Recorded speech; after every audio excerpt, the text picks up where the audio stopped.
भाई ये वीडियो पूरा देखना भाई। मैं कोलकाता से हूँ और आपको पूरा बता रहा हूँ भाई।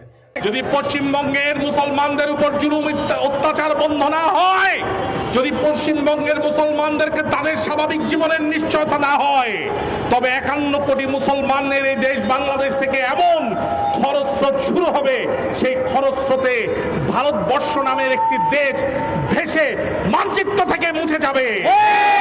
শুধুমাত্র একটি ইতিহাস হয়ে তারা দাঁড়িয়ে থাকবে।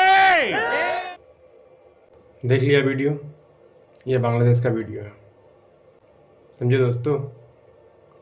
ये बांग्लादेश का आदमी क्या बोल रहा है, मौलाना सारा बांग्लादेश कि एक कांड पे कोई आदमी लेके हमला करेगा। अगर पश्चिम बंगाल में नया मुख्यमंत्री बना है शुभेंदु अधिकारी, उसको जी दे रहा है, वार्निंग दे रहा है, ठीक है, कि कोई जुल्म होगा, कोई अत्याचार होगा तो 91 करोड़ रुपये आदमी लेके बांग्लादेश से वेस्ट बंगाल में हमला करेगा बंगाल में।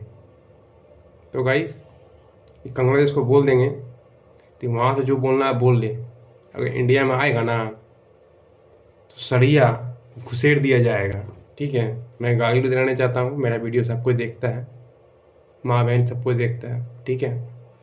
तो आप कमेंट में इसको अरे खातिरगिरी जो करना कर सकते हैं, ठीक है गाइस। तो फिर मिलते हैं नेक्स्ट ब्लॉग में गाइस, नेक्स्ट वीडियो में गाइस।